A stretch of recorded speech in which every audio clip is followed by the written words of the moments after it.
Hey, this is Rob Anspach, and welcome back to another edition of E-Heroes. For those keeping count, this is episode 378, and we are heading up north to Nova Scotia to meet the Shaolin monk of Canada. Welcome, Paul McIntosh, to the show. And for those that are listening to this on audio, Paul is my only guest in all the history of E-Heroes that was smoking on screen.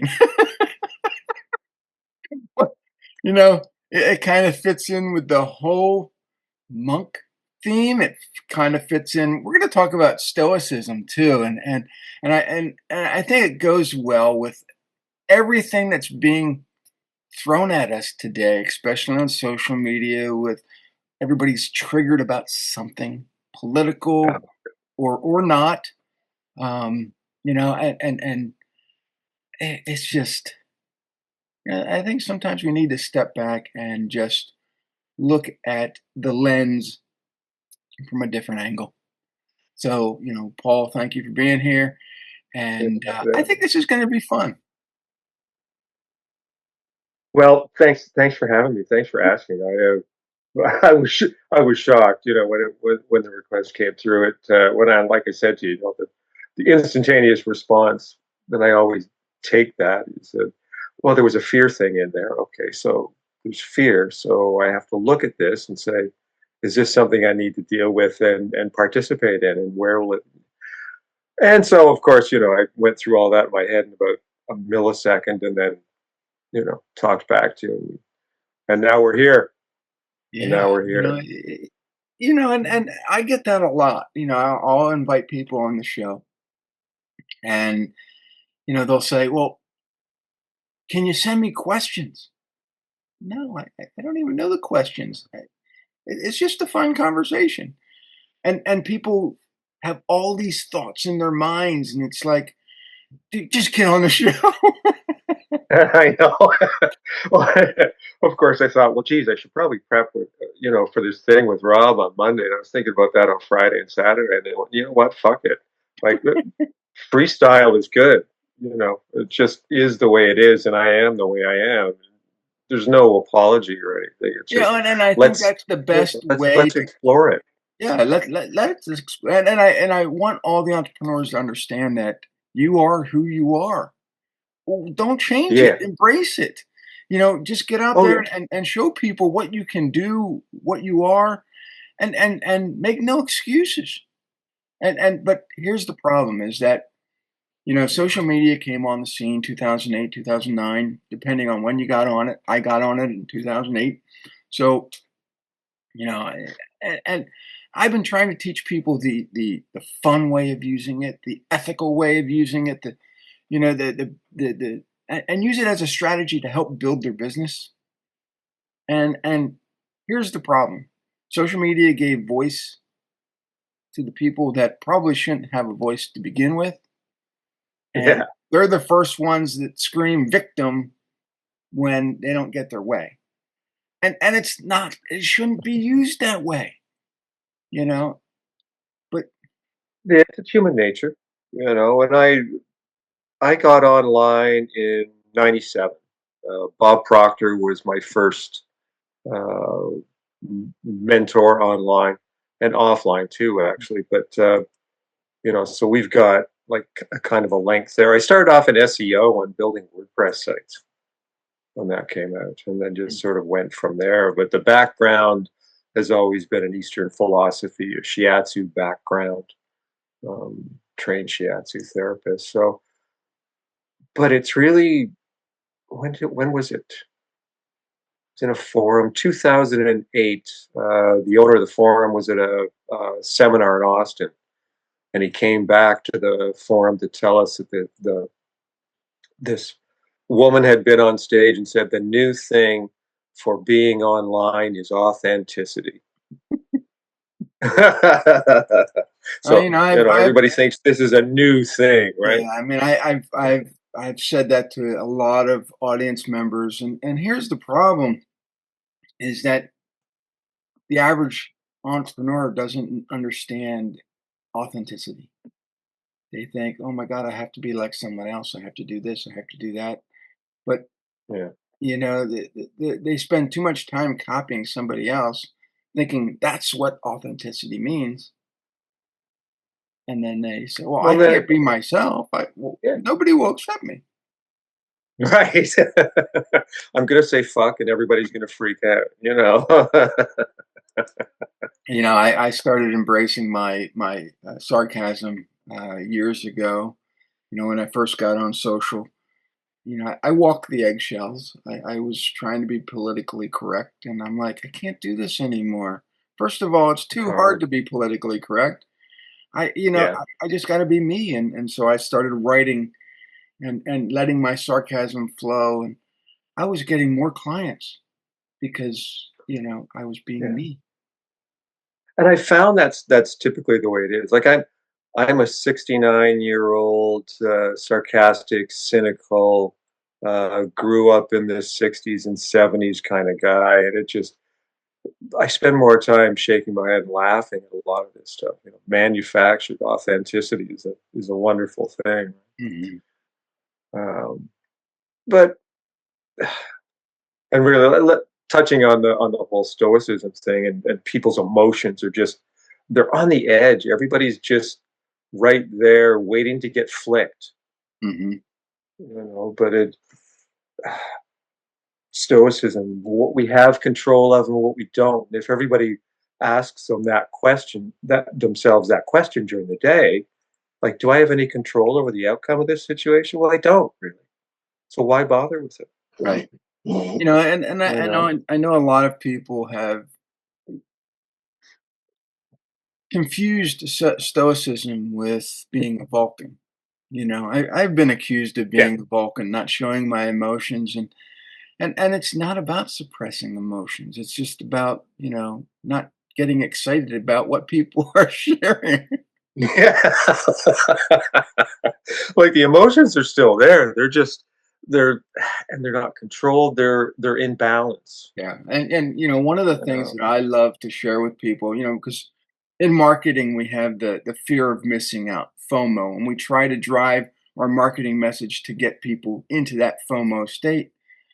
I go the opposite direction. I go JOMO, the joy of missing out. And when you have the joy of missing out, your day doesn't get so hectic. It's not so chaotic. You're able to Mhm. adapt a little bit better to the what's being thrown at you. Yeah, and I hate to use the word, but pivot. It allows you the freedom Mhm. to be able to do that when you're not so rigid. The Every fear of time I missing hear the out. word pivot, I go back to that Friends episode where they're trying to take the couch up the steps. Pivot! Yeah, Classic show. but yeah, we do need to. I just watched an old Clint Eastwood movie called Heartbreak Ridge. Where Oh, he's a Marine, and he says we have to overcome, adapt, and that was that was kind of the message throughout the movie. And I thought, there's a lot of things that we do as entrepreneurs. We just we're I don't know if it's our ego. I don't know if it's our stubbornness, but we don't adapt. We don't overcome. Then people are, "Oh, how come you're not an entrepreneur anymore?" Well, I failed. No, you didn't fail. You just couldn't well, adapt. you didn't understand what failure was about. Yeah. I've You been doing know, this. I I've been an entrepreneur for 30 years, and I'm telling you what, Yeah. I've adapted to a lot of different things. Sometimes not because I wanted to, just because, Mm, and an example is all the books behind me.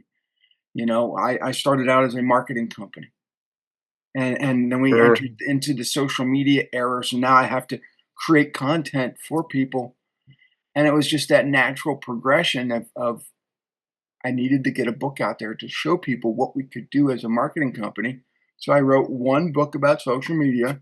Next thing I knew, the second book was all about search engine optimization, and then it just spiraled out. Now, It's been 13 years since I wrote that first book, and we've published 60 plus books. So, Hmm. You're pretty not prolific that just for way. me, but for my clients, and so it Yeah. became, you know, an extension of what we originally started out as. Well, not to be an ass kisser to blow smoke up your ass or Oh, I anything, like but that. the that do you? Okay, well let me lay it on a little thicker then. Uh, the Suite, selling the Suite. Mhm. What a mind blowing book, man. And I I had live I no live idea. for everybody out there. I haven't released the book yet. It's called Selling the Suite, and it's Milton Hershey's kind of background into marketing and customer experience and things that occurred hundreds of years ago. You know, and people Yeah, don't realize the legacy that Hershey had. They just think it's a candy bar. And for those in Europe and for those some of you guys in Canada, you don't like Hershey milk chocolate because it tastes I've heard it tastes like vomit to you guys. I don't know. I I I love grew up Hershey's on it, so, and for me Hershey's with almonds. Two of my favorite chocolate bars. yeah, that Right? they when Europeans come over, then they try the candy bar, they "This doesn't taste right." For us, it tastes Hmm. brilliant, but I live very close to Hershey, and growing up, going to Hershey Park, I just thought it was just an amusement park. But Hmm. it Hmm. was that love of amusement parks that also inspired me to continue going to Disney World, which then I wrote a book about Disney World.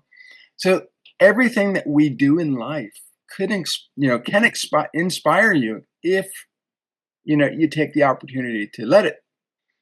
A I'm lot of glad times it. people just they let the opportunity fly by. Mhm. But yeah, People miss Paul out is on so much. you are Anyways, uh, you are one of the first people to read "Selling the Sweet." You got an early edition, and yeah, and I'm pretty grateful for that one because it was just it really opened up a lot of things. Just number one, realizing what Hershey did, what he mhm, accomplished. Um, you know, here, sell your business for $1 million, and you've got this in 1904. You can retire forever and live extremely comfortably. yeah, And he took that and turned it into the empire that we know today.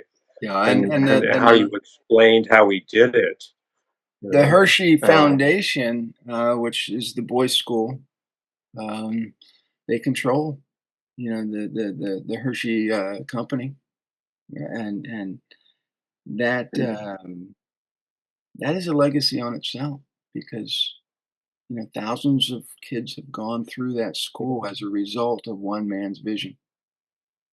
but, and not but, along with that, just the fact that that's billions of dollars, Hmm. Yeah, right? Like, you talk a trust fund and everything else, and you think, well, a million, 100 million, 200 million. Well, no, it's not. It's not. yeah, and So what they've been able to do and what they I look at continue to do. when I look at some of the titans of industry that occurred in the 1900s, 1800s, 1900s. A lot Mhm. of you got the Carnegies and you got the maybe some of the other ones that were out there. But here's the thing: is that none of them had the impact that Milton Hershey did. Mhm. We think about legacy as making a lot of money and having your Right. legacy live on with that money. But by and large, every millionaire, billionaire who's passed on money to their relatives, that money's gone within 3 generations. So Well, look at the Vanderbilts, Vanderbilt, yeah, and right? Like the number one family in America, in the world. mhm. And even They Hearst. built that Hearst empire. is, I visited the Hearst Castle out there in California, and Okay. All that money is gone. That castle is now property of you know, California. They use it Is as it a state? Yeah. tourist a tourist trap. But, it's Hershey has created this empire where all these kids have gone through, and they come out better people. Mm, And yeah. so yeah, that is the sum of what I believe legacy should be. You don't always have to give money, but you do have to give, your core thoughts, your values, your vision, and pass that on. Mhm. So, it touches so many lives. And, every This time I is go back to Hershey, well, we were just there. We loaded up on a bunch of candy to bring home. But, I always get inspired to do, to write this or write that. And, Mhm. just one man's vision. And, this happened, you know, years 1901, years 1904, so 100 before years ago. Walt Disney, was even a thing. Yeah, So, yeah. I think every entrepreneur out there needs to have or needs to think about the legacy that they leave behind. I mean, I wrote a book called Legacy, Yeah, and yeah. people love it. But here's the thing: is that before I started this business, which will be 25 years, January 2026, when this comes out, I owned a carpet cleaning business for 19 years. And the companies That's overlapped each right. other for a little bit.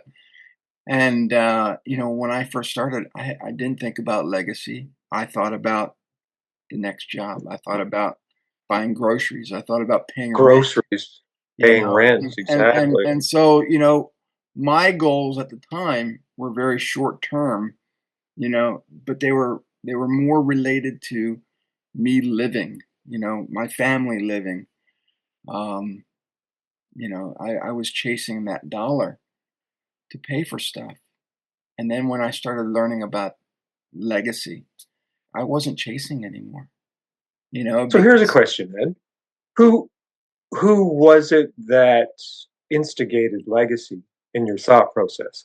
Like I know just recently in the last, I'm going to say in the last year, it's been something Mhm, that has come to the forefront. I thought of it years before, but I had no children um, to leave anything to. So that's how I've lived my life. mhm, Recently, in the last year or so, I've decided that, you know what, I've got a lot of information that I want to share. I've taken on a couple of students to be able to impart them with everything that I've learned in the last 69 years in so many modalities so that I can leave a legacy. mhm. And it's actually quite important to me now that I do that. Yeah, well, the legacy kind of was filtering in the back of my mind because I've written all these books or produced all these books. And then last year, I was writing 2 books for clients, Boaz on Business, which was, multi-generational wealth building multi-generational wealth during chaotic times using some of the Old Testament with, new age thinking. And then I was writing a Mhm. book for another client called Uncanceled, where, big tech had basically shut him out of Facebook and all these other Hmm. places, and basically almost killed his business. And as I'm producing these books, I thought, this is something that I need to share out. I need to share. I mean, a lot of people know my story, but I need to share it out in the words that people can relate to. That you're not just a carpet cleaner. You're not just a marketer. You're not just you're a fountain of information, a library of knowledge. You need to start leaving that behind. Whether it be in a Yeah. book, in my case, lots of books. But and so when I was in France last year with my wife and her mother celebrating her 80th birthday, we were there for 2 weeks. I started sketching out, you know, uh, my legacy book and how it would shape up. And soon as I got home, I finished writing it, and within a month, it was on Amazon. You know, Right on. and people seem to really like it because they never experienced getting taught legacy that way. like I said, they've always thought legacy was leaving money behind. You know, Hmm. and here's the problem with that is that when you only think about leaving money behind, money is you It struggle. evaporates so quickly. Yeah, Yeah. yeah. But if you think about leaving your values behind, your vision, your goals, your stories, your knowledge, the next generation can share that, and it starts to help shape the moral compass of the next generation. And so I And think it's not- it that's what it's it a more needs. concrete thing. Mhm. It's a more concrete thing. You know, wealth is fleeting. Yeah, You know, yeah, money yeah. is And right. I know that, I was reading where somebody in Japan was setting up this just giant foundation, and they're hoping that it would last 1,000 years. Well, Hmm. that's all nice and good, but, like I said, most times, that money's gone within 3 generations. It gets diluted and diluted and diluted, gone.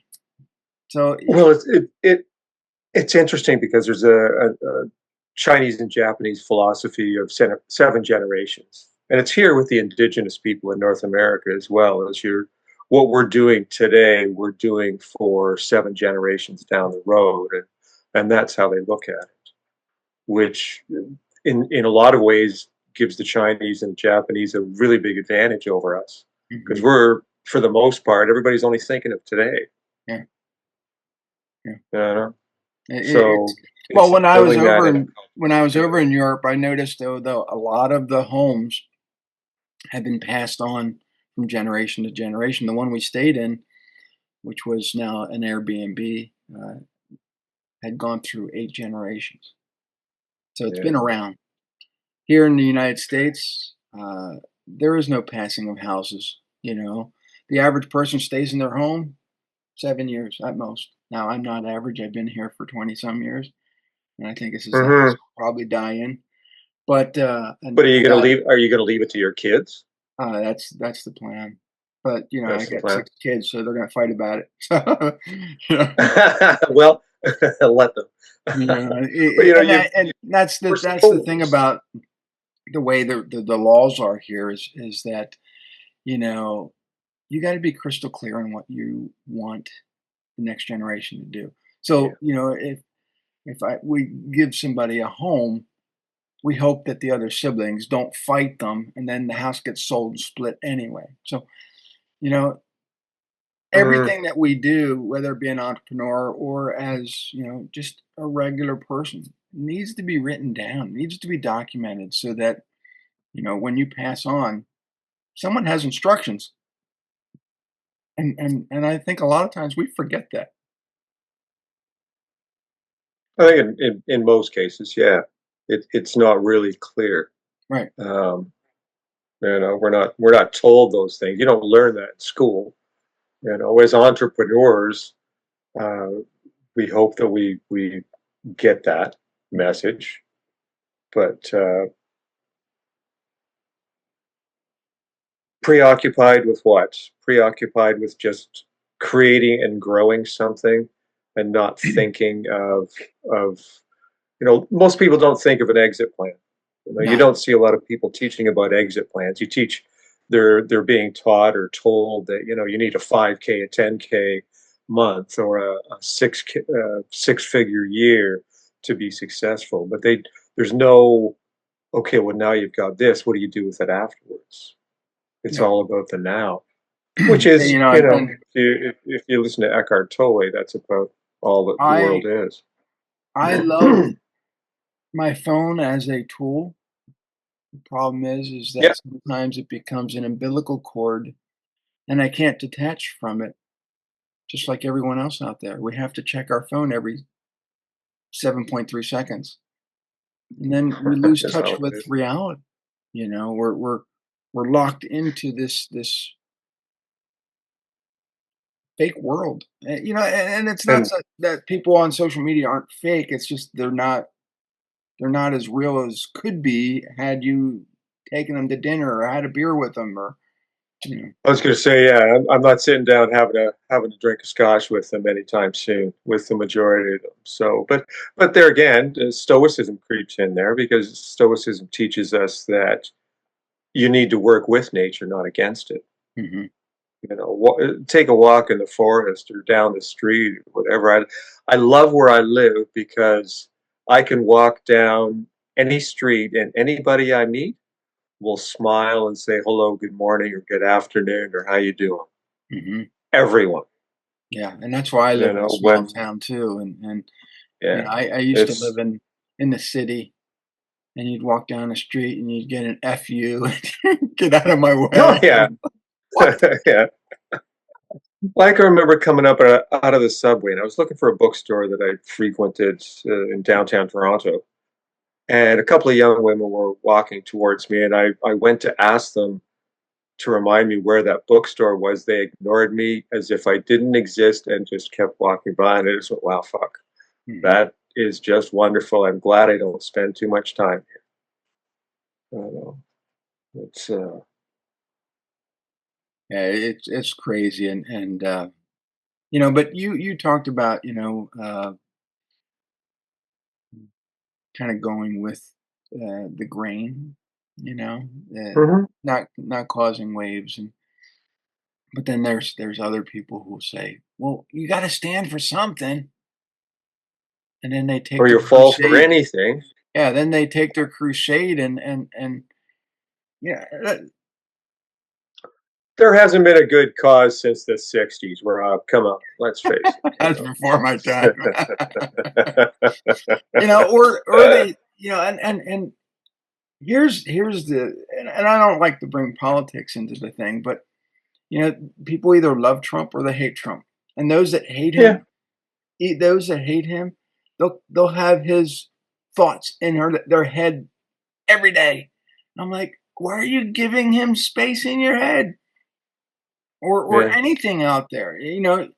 I was just on a group on Facebook, and one person was trying desperately to try to convince the group, that his thoughts were right, to the fact that he would go to their individual pages and stalk them and leave these long essays. Oh And I'm my God. thinking, dude, what? Really?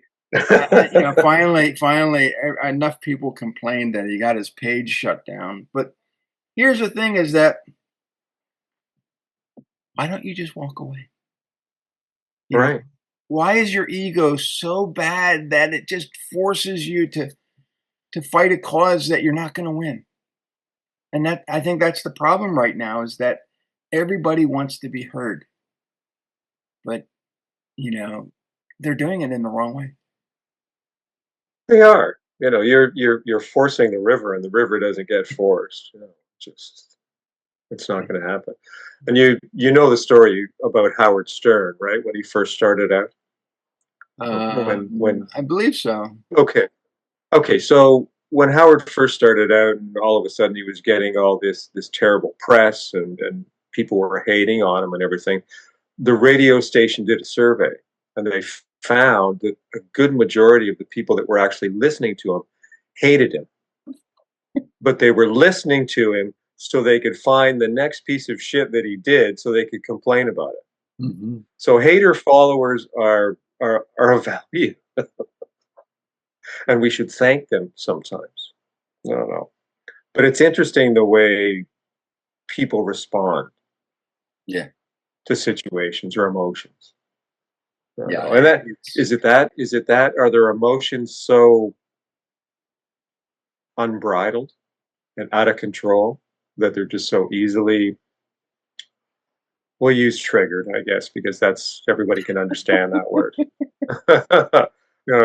I look at it as, that shit was a catalyst for something, and it's a catalyst for your bad response. well, and and Um, and I think sometimes the media writes stuff just to split society.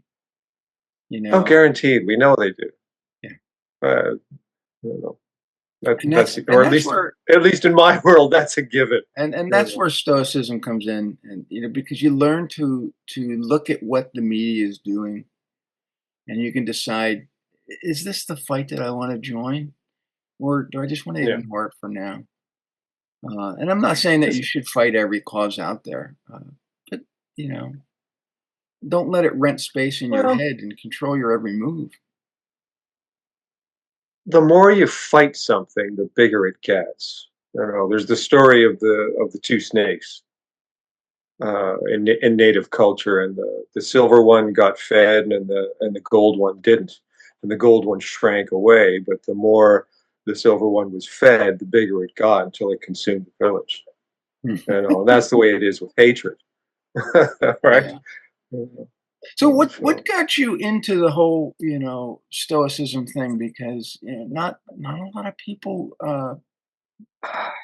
teach it. okay, At least so at least not the way you do. it's not. I didn't even like you said before about the whole stoic thing, well, stiff upper lip Brits and, very stoic guy, very stiff and not emotional and all that kind of stuff. And my mentor, probably about a year and a half, almost 2 years now, mentioned it one day and but kept saying about stoic and stoicism. I'm going, the way we're talking about it right now sort of seems to resonate with my philosophy of life. And Mhm. I dove down the rabbit hole of it and I went, holy shit, I might be a stoic. I don't know. Calm, cool, and collected. I had a friend who called me Valium Man because it didn't matter what was going on. I had this very calm demeanor. Um, Even though I'd been a kickboxer for years and have abilities to do certain things, I've got a very Buddhist monk kind of look at the world. So I looked into it further, and very simple, a couple of pillars: be virtuous, be one with nature, that kind of thing. You can control or you can't control. And the basic premise of Stoicism is so simple.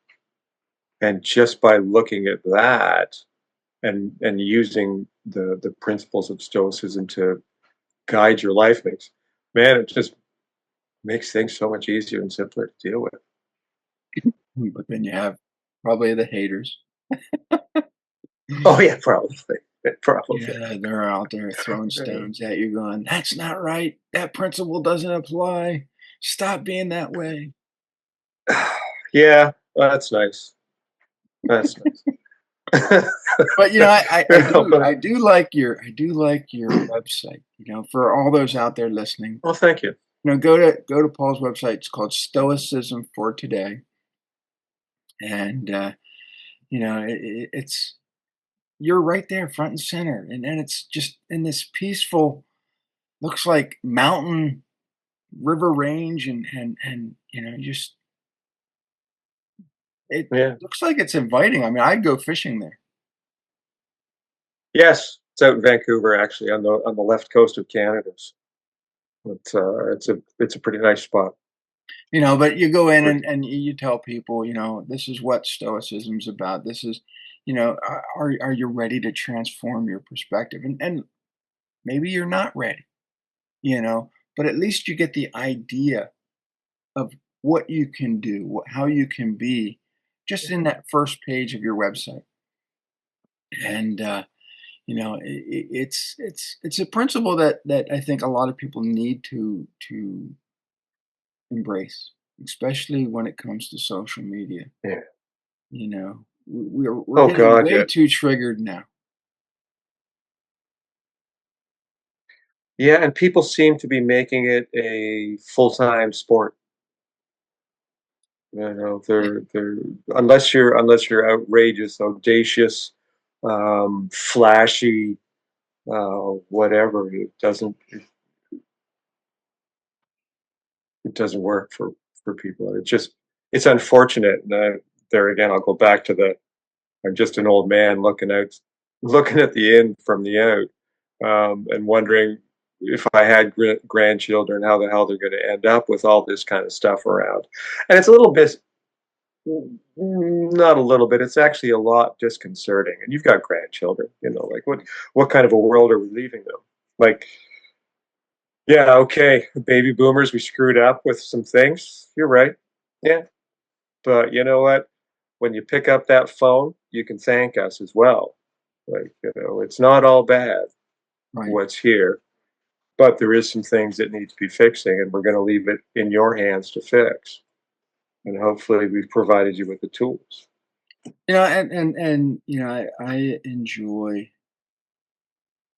listening to people that still want to help society, still want to, give it a go every single day, you know, and it's not that I do everything I can for my kids.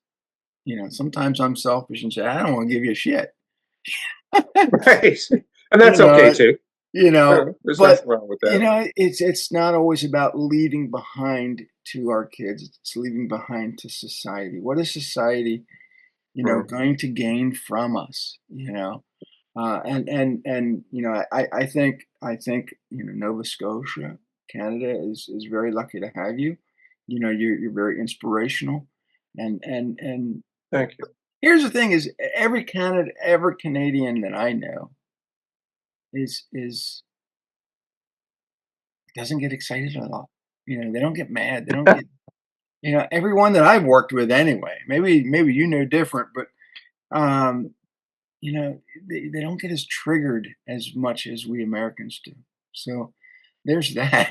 No, no, definitely not. But like we have our moments. Like eventually, we're going to stand up. It's Yeah. like you know, there's But I there's think that limit. But it's we've got a more longer fuse. yeah, it's a more laid back Right? culture, and and uh, Yeah, and I think it's been ingrained in everybody up there. And it's just maybe it's just peaceful, more peaceful up there. You know, the it air's better. definitely is.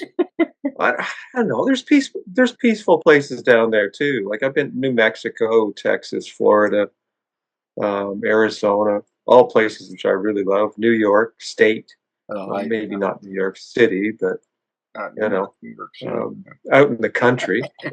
You know, No, we have I some. don't do cities well anymore. When I was in Germany a couple years ago in Bavaria area, and the Bavarian area is very Mm, similar to Lancaster yeah, County, Pennsylvania. The rolling hills, the farms, yeah. I just felt like I was at home. And so there's areas of all over that I've been to Arizona. I love Tempe and I love Scottsdale. Phoenix, not so Yeah. much. So there's always areas somewhere that will resonate with your personality. Find them. Hmm. I know people love Philadelphia. I can't stand it. I just um, it's too chaotic for me, and that's why I guess I never really adjusted to Twitter or what it's called X. Uh, to me, it was Call it Twitter. Twitter is like a flaming burrito filled with dog Oh, shit. It's awful. I don't no, it just never appealed to me. It's too much chaos. popped on for a little while after probably an 8-year hiatus just to check and see if my account, was still there and all that other kind of shit, right? And looked at the feed and I went, oh my God, they're right. This really is a toilet bowl without a handle. Nobody's flushing this thing. Yeah, and so I stay on Facebook and LinkedIn, and sometimes I'll go into not Snapchat, TikTok, just to post videos. Right. Yeah. Um, and but I find that there are TikTok is filled with angry people, and so is Threads. I don't know why. Yeah. Maybe they like to gravitate towards each other, but I just didn't find. I don't find that I'm welcome in those places. Mm. So for those that are out there, and you guys have heard me say this before, go where you're welcome because Yeah. your life will be better. You won't be triggered as often. No, Life will be a and and lot and better. and surround yourself with people that are going to make your life calmer. Doesn't always have to be better, just calmer. You know. But you know what? There's nothing wrong with doing the things that you like. Everybody talks about being selfish and everything else. I'm a terribly selfish individual by society standards because I do everything for myself. I've Yeah. been single. I've been living alone and single for about 25 years. I got divorced 26 years ago. Wow. And I've been on my own more or less ever since. And it's and out in the middle of nowhere as well. So lots of time for contemplation. Big surprise there. But just be selfish. You know, there's nothing wrong with it. Yeah. Not to a really belligerent February length, but February 2026. My wife and I will be married 37 years. wow, Yeah. good for you. That always freaks me out. And as my friend in Winnipeg says, I know murderers who served less time.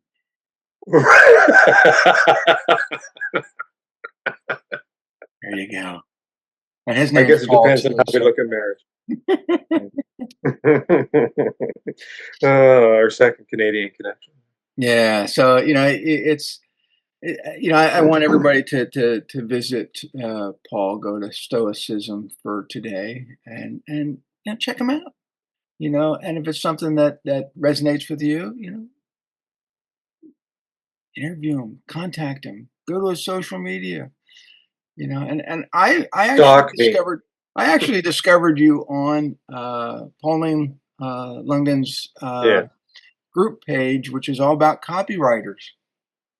yeah. And Because I copyright. Pauline was episode 300 here, and I saw Yeah. I guess an earlier edition too, but I've known Pauline for a long, long time, and you know, I knew Pauline before she was famous yeah, because we have a mutual mentor. So, you know, I knew Pauline when she was just starting, and it's been really interesting to see how she has progressed and where she's at now. yeah. It's quite rewarding for me, Yeah, and actually, and and personally. she's gone on to, she's gotten this great reputation as a brilliant Yeah. copywriter, and just so I enjoy being in her group. I enjoy watching her grow and just seeing what she can do. And I think every entrepreneur needs to have a few people that they can look at from a side just to see how they're doing. Hmm. It gives them inspiration. And, you know, you don't always have to do it their way. You should do it your way. No, But, look at other people for that inspiration to continue to grow as an entrepreneur. Like I said, I've been doing this for 30 years. I'm not always right. Um, I like to think I'm always right, but people like to remind me that I'm not. I bet you're wrong. Rob, you're wrong. No, I'm not wrong. I'm just, you Yeah, know, not yeah, giving you the answer you're looking for. that's right. So but I try very hard to give people, ethical answers. I've been accused of Yeah, being the last Boy yeah. Scout. Oh God. So I'm not out there to sell somebody a shiny object. Mm, just who I am. I know my copywriting has changed in the last year because I couldn't write anymore. All the stuff that I was writing was based on fear and FOMO, and Hmm. I started to get rather nauseous, and I walked away at one point in time and just said, "No, I can't do this anymore for you guys." So the Yeah, writing I do now is far different than what I did then. yeah, And you're right, the whole ethical and without the fear and lack and all that other kind of stuff is a far better way. It feels better for me. I may not get a lot of clients that way, but fuck it. yeah. You have Whatever. to do things that don't contradict your own values, and Yeah. I know that's hard today because everybody has a price tag. They say that Hmm. they don't, but if you were offered $1 million to do something, most people would just take it. And Yeah, I'm thinking. yeah, I mean, we all have bills. Yeah, We all have a price that's tag, right. and but how big is the price tag that you wanna make it? So if you're gonna settle for something, if you're gonna give up your morals, make that price tag very high, Hmm. you know? So make it worth Yeah. it. Like, I what know price so does many your soul have? I know so many people, especially, that are starting out, they're struggling, Yeah. and they will settle for the cost of a peanut butter jelly sandwich just Yeah. because, they're hungry. They'll work for free Yeah, just to get that little testimonial. right, And it's that used to work at one point in time. It's right. not a good idea now.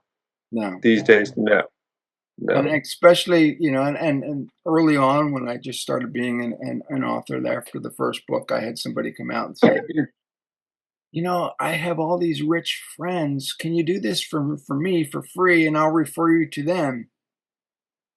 And I thought about this, and I'm thinking, I will do it for a month. What happened in that month? All the rich people Uh, said, "Can you do that for free, and I'll refer you to my friends?"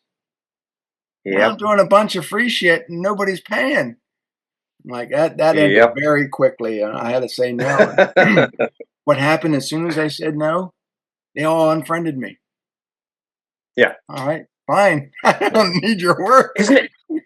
It's crazy how that happens. And I've got a lot of rich friends that some of them no longer because they felt I should be obliged to do work for free for them because of who they were. Mhm.